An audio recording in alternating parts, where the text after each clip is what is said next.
부모님이 걔가 책을 읽는 걸 보면 희한하게도 똑같은 정서 반응이 나옵니다. 어떤 반응이 나올까요? 참을 수 없는 분노가. 왜냐하면 걔가 읽고 있는 책이 부모님이 생각하시는 그런 책들이 아니에요. 세계의 고전 명작이라든가 막 지질학이나 생물학을 다룬 책이라든가 한국사라든가 그렇지 않습니다. 그런 친구들이 읽는 책이라는 게 어떨까요? 탐정인데 얼굴이 엉덩이에요.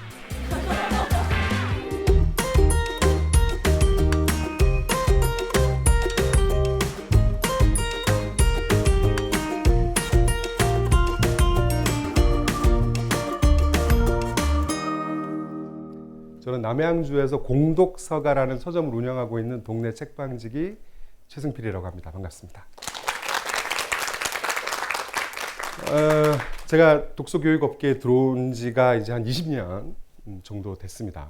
그 20년 동안 제 입장에서는 그 전에는 이제 저는 혼자 책을 읽는 혼자 독서가였겠죠. 혼자 책을 읽는 사람이었다가 독서업계에 들어와서 20년 지나는 동안 저한테는 좀 어떤 시간이었냐면 공포와 충격의 연속. 그러니까 이 독서업계를 이 독서 교육 혹은 성인 독서를 들여다보는 것 자체가 저한테는 굉장히 놀랍고 아주 뭐랄까 좀 신기하다고 해야 되나요? 그런 시간이었습니다. 왜 그랬냐면 제가 처음 강사 생활 시작했을 때 제가 이제 업계에 들어왔으니 독서 이론서라는 걸 읽어봐야겠다. 그래가지고 독서 이론서도 구하고 막 논문도 찾아서 읽어보고 읽었어요. 근데 그 이론이 너무 이상한 겁니다. 그래서 제가 가장 놀라웠던 개념이 독서 편식이었어요.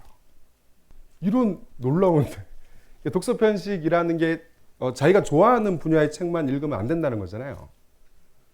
그래서 제가 이런 생각이 드는 거예요. 뭘 읽지? 재미없는 책도 같이 읽어라. 이런 거죠. 그 뒤로 이제 들여다보면 볼수록 아주 이것이 뭔가 독서의 실제 독서와 우리가 갖고 있는 독서 상식이 괴리되어 있구나. 이거를 확인하고 이 괴리된 상식이 어떤 식으로 적용돼서 어떻게 어린 독서가들을 제거해 가는지를 우리 어른들이 어린 독서가들을 제거해 가는 과정을 20년 동안 거듭해서 반복해서 현실로 지켜보는 그런 시간이었습니다. 제가 이제 20년 동안 이렇게 독서 교육업이라는 데 들어와서 이렇게 지켜보고 있으면 이런 느낌인 거예요. 이 독서 교육 쪽에 우리 부모님들이 갖고 있는 공통된 그 독서가의 상이 있습니다. 우리 어린 독서가의 상. 두 가지 정도가 있는데 하나는 이 일종의 독서 목록을 디자인을 하세요. 디자인을 하시는데 대표적인 첫 번째는 이런 거죠. 초3 때 한국사, 초4 때 한국사 심화, 초5 때 세계사, 초6 때 과학. 이렇게 해서 일종의 교과 연계 독서를 마스터한 지적인 어떤 아이. 이게 이제 가장 대표적인 우리 부모님들이 갖고 있는, 이건 20년 전에도 그렇고 지금도 이런 흐름이 굉장히 강하죠. 이런 이제 흐름이 있고 또 다른 흐름이 하나 있습니다. 우리 아이가 초6이 됐을 때 고전 명작을 읽는 어떤 아이로 만들겠다. 이런 거요. 근데 여기서 말씀드리는 고전 명작이 뭐 톰 소여의 모험이나 허클베리 핀 이런 게 아니죠. 데미안, 모비딕, 파리대왕 이런 책들을 읽는 아이로 만들겠다. 이 두 이제 테크트리가 제가 느꼈을 때는 이 두 흐름이 가장 큰 흐름이었단 말이에요. 그건 20년 전에도 그렇고 지나오는 과정에서도 지금도 그렇습니다. 근데 굉장히 놀라운 건 뭐냐면 제가 처음 강사 생활했던 그때도 부모님들이 그러셨는데 제가 알기로 적어도 저는 만난 적이 없는데 그 해에 그 모델로 성공한 독서가를 단 한 명도 발견됐다는 소식을 접해본 적이 없습니다. 저는 당연히 못 봤고 주변에서도 물어봐도 야 그렇게 해서 독서가가 된 친구가 있어? 그런 친구를 만나본 적이 없어요. 그러니까 모두가 이 롤 모델을 향해서 도전했다가 모두가 실패하는 거죠. 한 해가 지납니다. 어떤 일이 벌어지냐면 새로 올라오신 이제 학부모님들이 또다시 이 롤 모델을 향해서 단 한 명의 성공 사례를 위해서 모두가 도전합니다. 그리고 모두가 실패하는 거죠. 이 과정을 20년 동안 지켜보는 거예요. 저는 20년 동안 아직 못 봤습니다. 한국사 심화 이렇게 해서 독서가가 된 친구도 한 명도 못 봤고, 초등 6학년 때 고전 명작을 읽는 어떤 아이로 만들겠다 해서 그렇게 된 친구도 한 명도 못 봤습니다. 그럼 실제로 그러면, 근데 지금 가정에서 독서 지도를 많이 하시고 있을 거잖아요. 이게 굉장히 놀라운 건데, 한국 사회처럼 독서 교육에 관심이 많은 사회는 저는 없다고 생각합니다. 이건 영유아 독서율, 사실 영유아는 우리가 책 읽어주기 하잖아요. 이 영유아 독서는 사실 독서가 아닙니다. 독서는 엄밀한 의미에서 이론적으로 보면 글을 읽고 이해하는 행위이기 때문에 책 읽어주기는 책으로 하는 어떤 활동이긴 하지만 실제로 독서는 아닙니다. 그래서 실제로 독서 이론에서는 영유아기를 독서 맹아기 이렇게 불러요. 책을 읽을 수 없는 시기. 이게 효과가 없다는 뜻은 아닙니다. 효과는 굉장히 센데 독서는 아니라고요.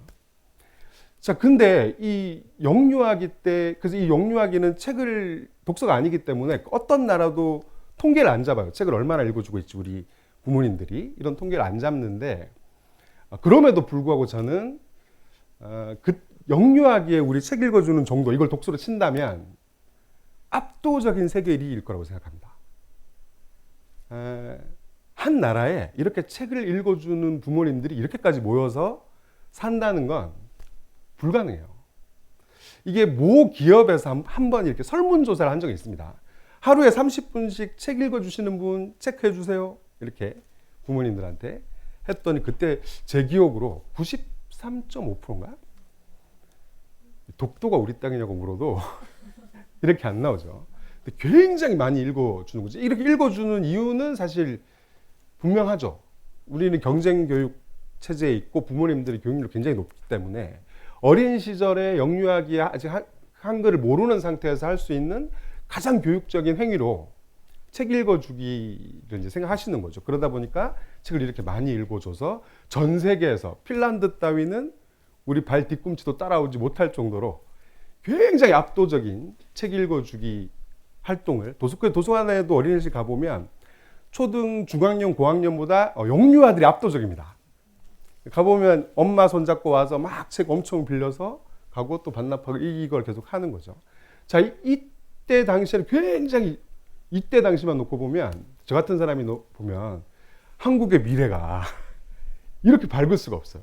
야, 이대로만 자라주면 어마어마하겠는데 이런 생각이 들지만 1학년이 되는 순간 제가 지금 말씀드리는 거는 여기 이제 부모님들 입장에서 보면 지금 아이가 영유아일 수도 있고 초등학생일 수도 있고 중학생일 수도 있는데 아마 거의 우리 애 상황인데 이렇게 느껴지실 거예요. 지금 영유아 자녀를 두신 분들은 맞아, 나 도서관 가서 맨날 책 빌려와서 애들 매일 책 읽어주는데 이렇게 느끼실 건데 초1이 되는 순간 절반이 줄어듭니다. 자, 초1이 되는 순간 왜 절반이 줄어들까요? 이유는 굉장히 단순한데 우리가 초1이 되면 사실 아이들 책 읽어주기 하다 보면 힘드시죠. 저도 애가 셋인데 책에는 아이가 원하는 만큼 읽어주세요 이렇게 썼지만 쓰면서도 야, 이건 좀 거짓말인데 저도 우리 애들 둘째 셋째가 이제 나이 차이가 많이 안 나서 너 3권 뽑아 6권 읽어주면 1시간 반이 휙 가요. 목이 막 아프고 그러면 처음에는 이제 야, 읽고 싶은 대로 뽑아 이랬더니 3시간을 제가 쓰러졌어요. 그래서 바로 그 다음부터는 너 3권 이렇게 해서 읽어줬는데 이게 읽어주다 보면 저도 해보니까 굉장히 힘들더라고요. 아이하고 보내는 즐거운 시간이면서 동시에 즐거운 건 즐거운 거고 힘든 건 힘든 거니까요. 자, 그래서 이렇게 읽어주다 보면 다 자연스럽게 이런 생각이 듭니다. 1학년 되기만 해봐라. 자, 이게 뭐냐면 엄마 아빠는 떠날 테니까 너 혼자 독서계에 남아. 이 마인드셋을 이제 부모님들이 갖게 되는 거죠. 그래서 1학년이 돼서 아이가 독서 시간이 되면, 근데 우리 아이들은 그런 개념이 없죠. 1학년 때도 똑같이 아빠 읽어줘 하고 들고 오잖아요. 독서 시간 되면. 그때 우리 뭐라고 합니까? 똘똘이 너 여기 앉아봐. 네가 동생이야? 너 이제 초등학생이야. 너 형아야 이제. 너 옆집 똘똘이 못 봤어? 꼭 옆집에 이상한 똘똘이들이 있어요. 걔 혼자 있는 거 못 봤어? 너도 이제 혼자 읽어야지. 그 애한테 막 가스라이팅을 합니다. 가스라이팅을 막 해가지고 이제 혼자 읽어야 된다고 옆집 사례까지 들어가면서 이제 아이한테 죄책감을 막 심어주죠. 그럼 우리 애들도 되게 착해요. 아, 혼자 읽어야 되나 보다. 그 혼자 읽습니다. 혼자 읽으면 이제 어떤 일이 벌어지냐면 아이들이 책을 읽을 때 이렇게 읽죠. 우, 리, 아 이렇게 읽잖아요. 이게 뭐냐면 이응에 우 붙여서 우, 리을에 이가 붙었으니까 리 이렇게 표현 문자 조립하는 겁니다. 그럼 우리는 또 짧게도 안 시켜요. 30분 동안 읽어. 소리 내서 읽어. 이렇게 시키죠. 자, 그럼 30분 우리 애들이 또 착해서 그때는 또 부모님의 사랑을 받는 게 지상 과제인 시기라 읽어요, 그렇게. 그럼 끝나면 또 다행인데 끝나고 나면 우리 어떻게 합니까? 내용 얘기해봐. 내용 얘기해봐. 그럼 아이가 내용을 얘기할 수 있을까요? 얘기할 수 없습니다. 이게 왜 얘기할 수 없냐면 독서 이론에서 초등 1, 2학년 시기는요. 독서 준비기라고 부릅니다. 독서기가 아니에요. 이때는 계속 읽어줘야 될 시기입니다. 그럼 독서 준비기 뭘 준비하라는 거냐? 이제 이런 생각이 드실 텐데 독서에는 기본 도구가 필요합니다. 독서를 하려면. 이 기본 도구를 뭐라고 부르냐면 읽기 자동화라고 부릅니다. 이 읽기 자동화라는 건 우리가 버스 타고 가다 간판 보면 읽으려고 안 했는데 눈만 대면 그냥 읽어지잖아요. 읽고 싶지 않았는데 세일 붙어 있으면 저절로 읽어지잖아요. 그죠? 이게 뭐냐면 표현 문자에 숙달된 나머지 눈을 대는 순간 저절로 읽어지는 거. 이게 읽기 자동화입니다. 근데 우리 아이들이 이응에 우 이걸 한다는 건 뭐냐면 아직 표현 문자를 숙달도가 낮은 상태이기 때문에 이걸 할 수가 없는 거죠. 그래서 당연히 아이가 책을 30분 동안 읽었다 하더라도 그 30분 동안 그 아이는 사실 독서를 한 게 아닙니다. 표현 문자 조립을 30분 동안 한 거죠. 그러니까 이 아이는 집중력을 모두 표현 문자 조립에 썼기 때문에 내용이 들어오는 정도는 아주 미미합니다. 근데 30분 동안 열심히 읽었더니 엄마 아빠가 내용 얘기해봐. 얘기를 못하면 너 어떡하려 그래? 이제 이렇게 하는 거예요. 그러면 아이 입장에서는 좌절이 오는 거죠. 이 좌절을 이제 아이의 감수성에 따라서 아이가 어떤 기질이냐에 따라서 절반 정도가 안타깝게 이제 떨어져 나가는 겁니다. 그럼에도 불구하고 초등 1, 2학년은 상황이 매우 좋은 편입니다. 왜냐하면 영유아 때 워낙 많이 읽어줘서 절반이 나가도 부자 망해도 3년 간다고 절반이 독서계를 떠나도 여전히 많은 수가 책을 읽는 상태에 있습니다. 그러면 이제 여기서 본격적인 어떤 뭐랄까요 독서를 끝을 내는 시기가 있습니다. 이게 언제냐면 초3입니다. 저는 이거를 좀 우스갯소리로 뭐라고 표현하냐 하면 왜 스타워즈 아시죠? 스타워즈의 한 스토리 축 중에 하나가 다스베이더가 제국의 반란을 일으켜서 제다이들을 모두 제거한 후에 살아남은 제다이들을 찾아내서 제거하려 하는 이게 스타워즈의 한 스토리 축이잖아요.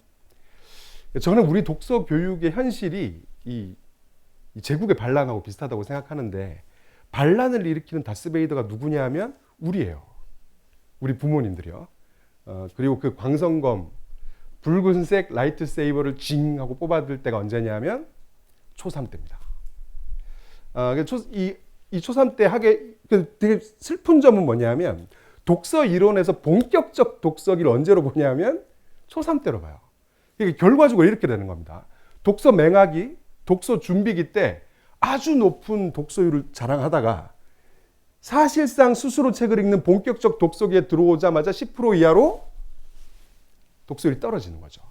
이 떨어지는 방식은 아주 단순한데 첫 번째 기제는 뭐냐면 제가 아까 뭐 한국사 이렇게 말씀드렸습니다만 읽을 책을 부모님이 지정해 주는 이게 우리가 광선검을 휘두르는 방식입니다. 자, 생각해 보시면 사람이라는 게요. 앉아서 보기만 해도 되는 영화도요. 내 취향에 안 맞으면 보기 힘든 게 사람입니다. 드라마도요. 내가 별로 안 땡기면 그 앉아서 보고 있는 게 고역인 게 사람이에요. 근데 독서라는 건 기본적으로 글을 읽고 이해하는 수고로움이 드는 문화활동입니다. 이런 문화활동을 책을 갖다 주는 거죠. 권장도서. 특히 저는 정말 싫어하는 용어 중에 하나인데 교과 연계도서. 이거 책으로 공부하라는 소리거든요. 교과 연계도서 뭐 이런 거 이제 갖다 주는 거죠. 이렇게 갖다 주면 아이 입장에서는 이걸 읽기가 정말 힘들어집니다. 특히 지식 도서를 갖다 주면요, 이건 책 읽지 말라는 얘기가 똑같아요. 이야기는 인간이 갖고 있는 기본적인 사고 방식입니다. 기승전결이라는 구조를 갖고 있잖아요. 사람은 자기를 기억하는 방식, 타인을 기억하는 방식, 다 일화기억으로 기억합니다. 이야기로. 그렇기 때문에 그래서 이야기책 읽을 때 억지로 기억할 필요가 없어요. 쭉 다 읽고 나면 저절로 줄거리가 쫙 기억이 나죠. 이게 이제 왜 이러냐 하면 우리가 이야기라는 논리 전개 방식에 근본적으로 갖고 있는 이 사고 방식이기 때문입니다. 근데 지식 도서의 논리 전개 방식은 성인 도서의 경우는 인과관계 전개를 하고요. 어린이 청소년 도서의 경우는 나열식 전개를 합니다. 이게 꿰지지가 않아요. 실제로 독서 이론에서는 초등 단계 때는 지식 도서를 읽을 수 없다는 게 독서 이론의 주류 이론입니다. 초등학생이 지식 도서를 읽을 수 있는 경우는 딱 하나밖에 없어요. 내가 공룡 좋아해요? 공룡책 읽을 수 있습니다. 내가 지질학 좋아해? 그럼 지질학 책 읽을 수 있어요. 근데 놀라운 건 뭐냐면 지질학 좋아하는 걔한테 공룡책 주잖아요? 못 읽어요. 이게 초등 단계, 사실 이론상으로는 초등 단계인데 한국 사회에서는 성인까지 다 포함됩니다. 생물학적으로는 원래 초등 단계만 이래야 되는데 실제로 양상은 성인까지도 다 지식도서는 내가 관심 가지 않으면 못 읽는 형태로 지금 자리 잡혀 있는 거죠. 근데 우리가 아이한테 주고 싶은 책은 뭐예요? 지식도서죠. 이게 약간 어떤 거냐면 왜 그럼 이렇게 하게 되느냐. 이게 이런 거죠. 제가 봤을 때는 한국 사회는 지금까지 6.25 동란 이후로 지금까지요. 세계적 기준을 놓고 봤을 때 책을 읽었던 세대가 사실 없습니다. 물론 책을 읽는 사람들이 있었지만 그 비율이라는 것이 세계적 기준을 놓고 보면 그 세대 자체가 책을 읽었던 세대가 없어요. 근데 우리는 교육열은 굉장히 세죠. 그러다 보니까 이제 그 독서 교육의 상식이라는 것이 어떤 식으로 형성된 것들이냐 하면 책을 읽지 않는 어른들이 모여서 독서는 이런 걸 거야. 이런 거니까 이렇게 해야 될 거야. 그래서 영유아 때부터 시작되죠. 몇 개월에 무슨 전지, 몇 개월에 무슨 전지, 몇 개월에 무슨 전지. 초2 되면 어휘책 읽혀야 될 것 같고 초3 되면 한국사 읽혀야 될 것 같고 이런 거요. 그리고 균형 잡힌 독서, 수준 높은 책을 읽어야 독서 수준이 올라간다. 이런. 이 모든 것들이 사실은 실제 독서하고는 아무 상관이 없는 잘못된 오해들입니다. 근데 이 오해들로 아이들을 지도하면 어떤 일이 벌어지냐 하면 아이가 도저히 책을 읽을 수 없는 방향으로 아이의 손을 잡고 가는 거예요. 이게 제 눈에 어떻게 보이냐 하면 똘똘아, 아빠만 따라오면 돼. 애를 데리고 가는 거예요. 그 가는 곳이 어디냐면 독서의 절벽입니다. 독서 절벽으로 데려가는 거예요. 애를 독서 절벽에 세워요. 그리고 아이의 등을 밉니다. 똘똘이 잘 가. 똘똘이는 그 길로 독서의 절벽에서 뛰어내려서 독서계를 그 길로 떠나요. 떠날 때 친구가 하나 있습니다. 학습 만화라는 친구의 손을 잡고 독서계를 떠나는 거예요. 그래서 사실 실제로 국민 독서 실태 조사를 보면 초등 5, 6학년이 1년에 막 40권, 50권 이렇게 책 읽는 걸로 나오거든요. 만약에 실제 초등 5, 6학년이 1년에 40권, 50권을 글책을 읽잖아요. 그럼 초등 5, 6학년의 평균 문해력은요, 중3 수준이 나와야 됩니다. 중3 교과서와 중3 참고서 주면 혼자서 그걸 읽고 공부할 수 있는 정도의 문해력을 갖고 있어요. 근데 반대죠. 한국 사회는 중학생, 고등학생의 평균 문해력이 초등 5, 6학년 중1 수준입니다. 역전되어 있죠. 이게 왜 그러냐 하면 그 40권, 50권 잡히는 독서가 사실은 진짜 독서가 아니고 학습 만화이기 때문입니다. 자, 이런 구조로 되어 있는 거예요. 자, 이렇다 보니 문해력이 사실 문해력이 이렇게 교육학적으로 문제가 된다는 건 제가 거의 초창기에 얘기해도 되나? 초창기에 그 문해력에 관련된 책을 쓴 사람이 이런 얘기를 하는 건 좀 웃긴 얘기지만 사실 문해력이 문제가 된다는 건 아주 이상하고 웃기는 얘기예요. 왜냐하면 문해력은 아주 가벼운 능력이거든요. 정말 가벼운 능력입니다. 이게 얼마나 가볍냐 하면 아이들하고 책을 읽어보잖아요. 저 같은 이 독서 교육의 맹점이 뭐냐 하면 읽을 책을 지정해 줄 수밖에 없다는 데 있어요. 당연히 그렇잖아요. 커리큘럼이라는 게 있으니까 같이 읽어야 되고. 그럼 지정해주면 이런 식이 됩니다. 초등 2학년은 초등 2학년 책을 읽어요. 초등 3학년은 초등 3학년 책을 읽고 초등 4학년은 초등 4학년 책을 읽습니다. 자, 이렇게 되면 이제 어떤 일이 벌어지냐면 3학년 때 책 잘 읽었던 애가 4학년 올라가잖아요. 그럼 턱 걸려요. 책이 갑자기 두꺼워지고 길어지니까. 이게 그냥 혼자 도서관 가서 책을 빌리다 보면 어떤 식으로 이게 사실은 독서가 자연스럽게 확장되냐면 빌리다 보면 이런 책 만나거든요. 좀 두껍다 싶은데 재밌겠어, 이 책이. 그러면 그 책 갖고 오게 되고 힘들다 싶은 그 감보다 재밌겠다가 세지잖아요. 그럼 그걸 잡고 읽습니다. 읽으면 그 책 한 권으로 이 독서 수준이 한 번에 딱 올라오는 거거든요. 근데 이게 지정해서 읽히다 보면 이게 안 돼요. 그러면 아이들이 턱턱 걸리죠. 이때 걸리는 걸 넘어가는 방식이요. 굉장히 단순합니다. 어떻게 하면 되냐면 예를 들어서 초4가 돼서 아이가 책을 좀 힘들어한다. 그러면 제일 쉬운 방법은 초4 책 한 권을요. 딱 한 권만 재밌게 읽으면 됩니다. 딱 한 권만 재밌게 읽으면 모든 아이들이 거짓말처럼 그 책, 그 두께의 책, 그 난도의 책에 대한 부담이 싹 사라져요. 그럼 우리가 옆에서 보면 이게 적응이 된 거구나. 이렇게 생각하시기 쉽지만 사실 아닙니다. 언어 능력 평가를 해보면요. 한 권 푹 빠져서 있잖아요. 문해력은 그 즉시 올라갑니다. 문해력은 굉장히 가벼운 능력이에요. 그래서 이게 사실, 그래서 왜 유튜브나 방송에서 유명한 분들, 막 이런 학자분들이 나와서 독서에 대해서 얘기할 때 그 얘기 들으시면 안 돼요. 그분들 얘기가 맞긴 맞는데 누구한테 맞냐 하면 그 얘기를 하는 그분 있죠. 그 정도 수준의 숙련된 독서가에게 맞는 얘기입니다. 근데 왜 그분들이 그런 얘기를 하게 되냐면 뭐 빡세게 읽어라, 메모하면서 읽어라, 뭐 이런 거요. 이거는 숙련된 독서가의 독서 방식입니다. 초보 독서가 이렇게 읽잖아요. 그럼 어떻게 되냐면 작심삼일을 해요. 독서를 할 수가 없어져요. 초보 독서가는 자기를 아주 귀하게 여겨야 됩니다.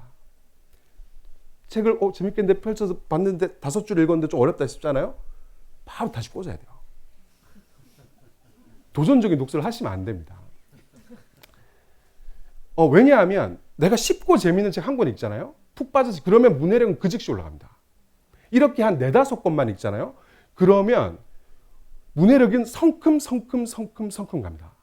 심지어 문해력은요. 교과서만 자기가 읽고 공부하잖아요.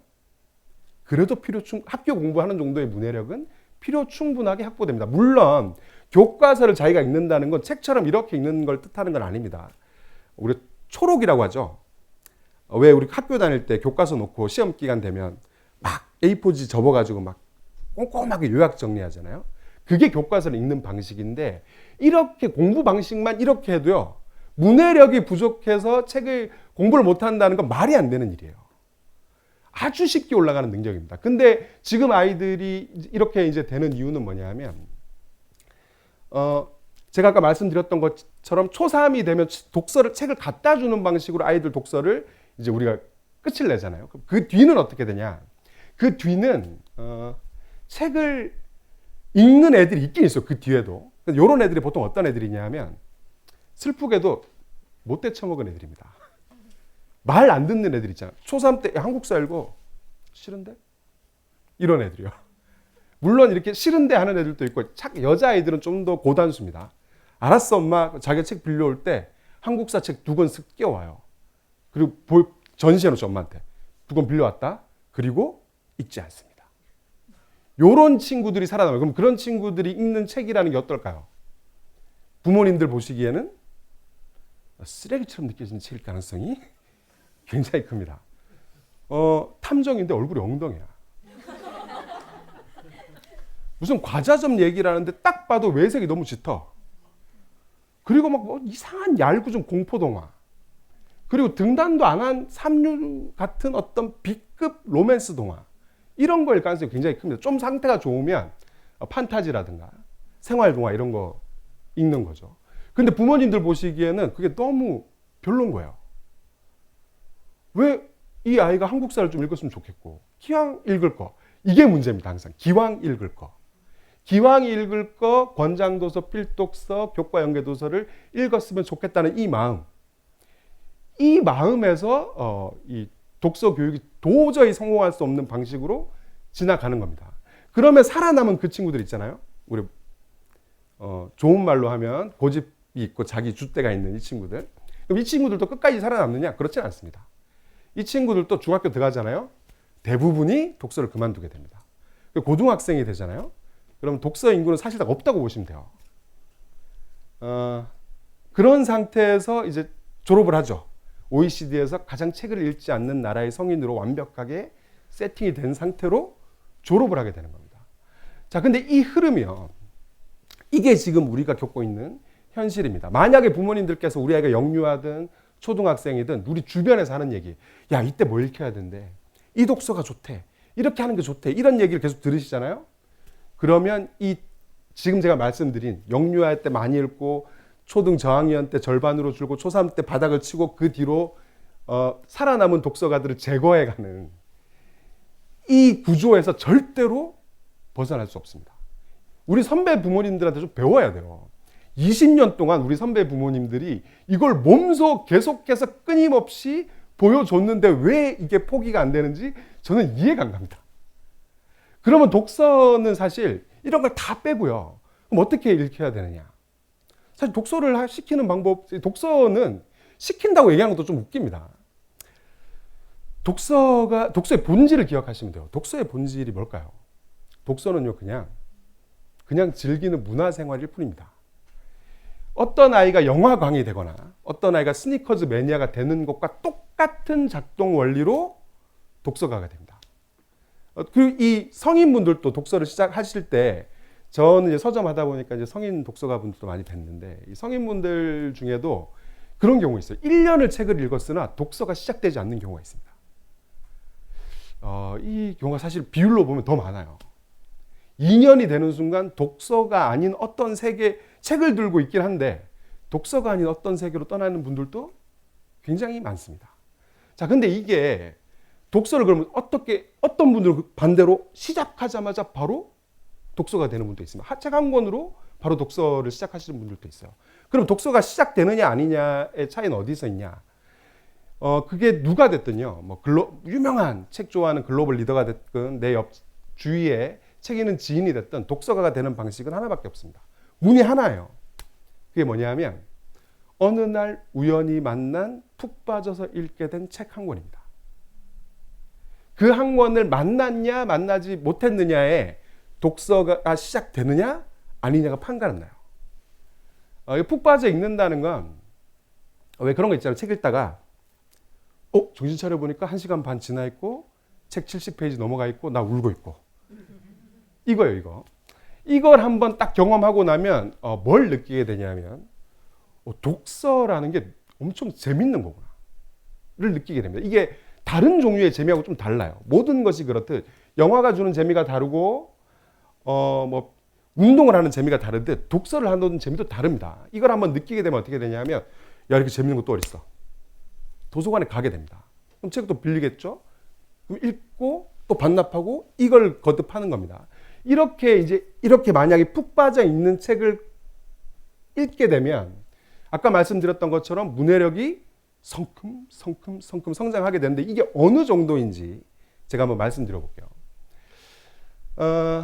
저는 사실 계속해서 언어능력 평가라는 걸 제가 이제 강사생활 12년 했는데 12년 하는 내내 이 언어능력 평가를 6개월 단위로 6개월 책 읽고 책 읽은 상태 보고 또 테스트하고 6개월 책 읽고 테스트하고 이걸 계속 해왔습니다. 그 전국 단위로 한 적도 있어요. 모 포털 사이트를 통해서 전국의 초5부터 고2까지 300여 명을 모아서 다 같이 손잡고 기초능력 평가를 본 적도 있습니다.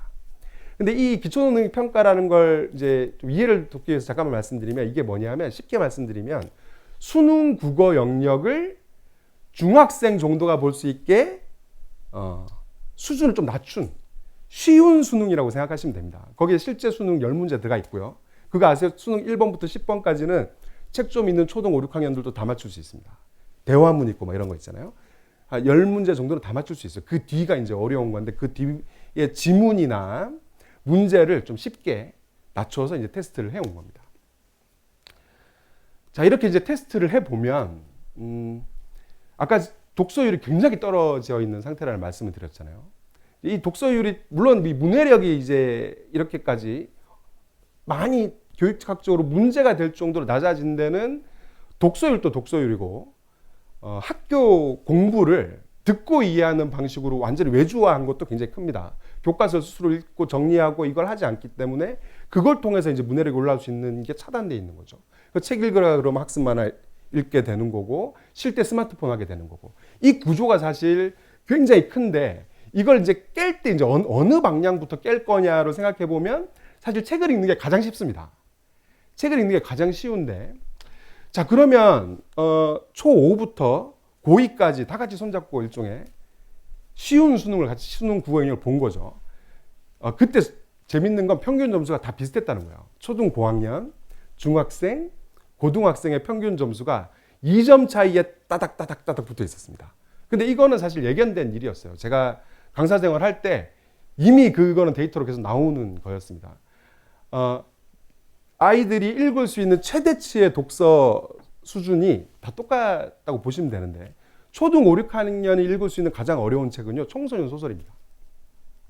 중학생이 읽을 수 있는 가장 어려운 책은요, 청소년 소설이에요. 고등학생이 읽을 수 있는 가장 어려운 책은요, 청소년 소설입니다.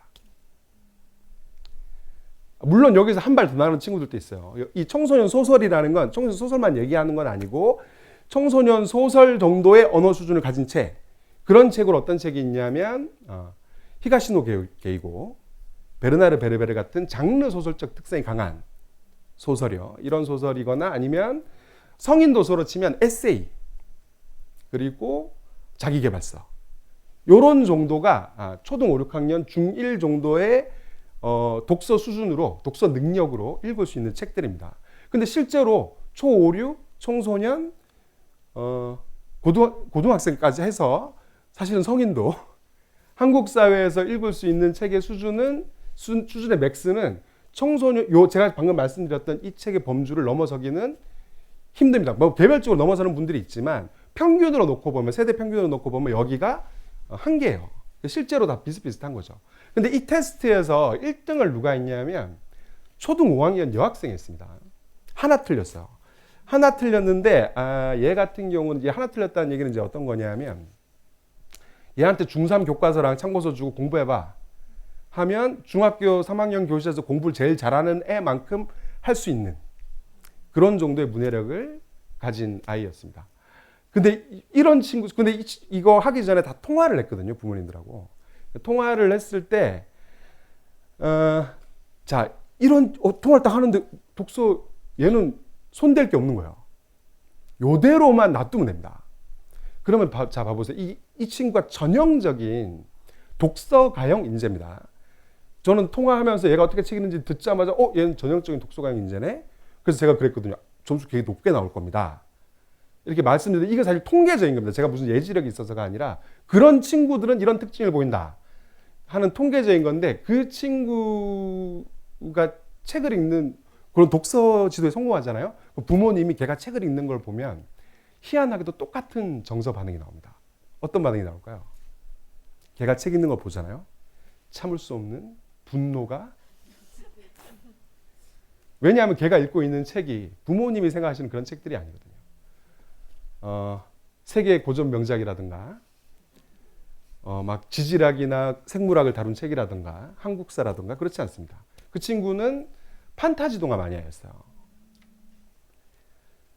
판타지 동화 마니아였는데, 제가 통화를 하다 이게 책 읽은 기간이 좀 아주 몰입해서 읽은 기간이 한 2년 정도 되더라고요.